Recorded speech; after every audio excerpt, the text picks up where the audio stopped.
Cameroon, Bandou, Africa, Bandou, to the world, Bandou. On avait une équipe pour gagner la Coupe du Monde. Samuel. Mais, rien. Cette réaction... Non. Quand Samuel et toi parlaient des bouilles, oh Samuel, en plus ça l'appelle Samuel. Non. Et toi? Non. Et toi? Un artiste congolais, voilà, Oui. qui est très suivi aussi en De quel France. Congo? RDC. RDC, Voilà, ok. qui est très- La République démocratique du Congo. Oui, exactement. Qui était donc invité à l'émission Parole véritable. Oui. Et donc c'est sur ce plateau d'émission-là qu'il n'a pas, ou du moins il a essayé de recadrer, si je peux dire ça comme ça. Oui, de répondre à Tchouameni. À Aurélien Tchouameni, voilà. Et donc, vous vous souvenez, ou du moins pour rappel, on se souvient, lors du passage de Samuel Eto'o-Fils sur... The Bridge. The Bridge, voilà, The Bridge. Samuel Eto'o qui avait dit qu'en 2000, le Cameroun avait la meilleure équipe pour battre le Brésil et faire de belles choses. Non, pas pour battre le Brésil. Il n'a pas fait une fixation. En Coupe du Monde.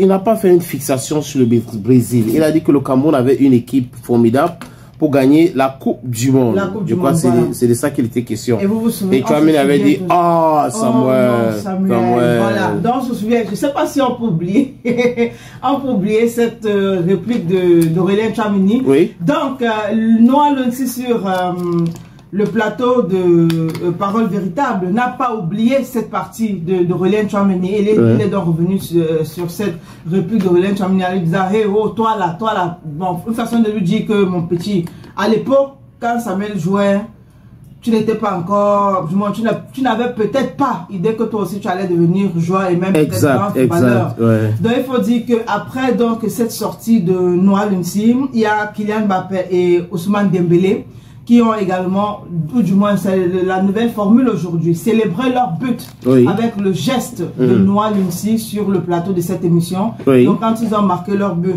lors des playoffs allés de la Champions League, ils ont donc utilisé ce même geste-là pour faire comprendre aux gens que voilà. Attention.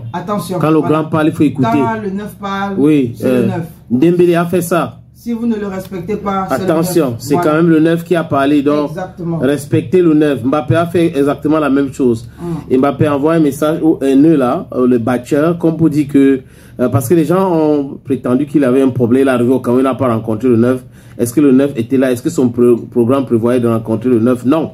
Donc c'était pas grave, c'est pas comme s'ils avaient un problème. Mais bon, ils ont maintenant qu'il a fait ce geste là, j'espère qu'ils vont pas commencer à faire du Mbappé batching. Mais c'est quand même le 9 hein, quand on parle de football au monde. On a donné le classement de ESPN dernièrement, de meilleurs attaquants au monde, des meilleurs joueurs au monde du 21e siècle, et tout était 8e selon ce classement. Donc du coup, même Ronaldo, qui est brésilien, a parlé de Samuel Eto'o-Fils en disant que il aurait aimé jouer avec lui parce qu'ils ont eu le même trajectoire. Lui, il a joué au Real de Madrid, il a joué au FC Barcelone, il a joué à Inter de Milan. C'est exactement comme ça.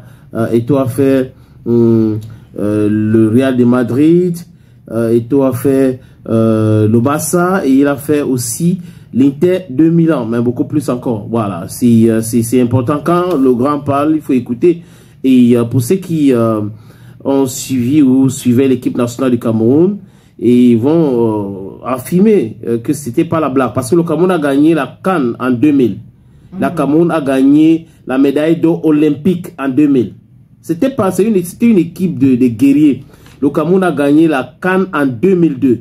Donc le Cameroun ne devrait pas aller en Coupe du Monde pour commencer à balbutier. Non, c'est pas ça. Il y a eu beaucoup de problèmes avant. Mais cette équipe pouvait gagner la Coupe du Monde. Donc Samuel avait raison. Mais bon, c'était une réaction aussi naturelle, hein, spontanée. C'est pas comme si c'était quelque chose qu'il avait préparé. Donc c'est bien d'être naturel.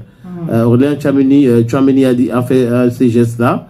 Maintenant, aux autres aussi. Hein, je disais tout à l'heure que j'ai vu beaucoup de podcasts et des podcasteurs à l'époque qui avaient critiqué l'attitude d'Aurélien Tchouameni en disant que quand Samuel parle, petit, tu t'étais, tu écoutes. Et il a raison quand il parle comme ça.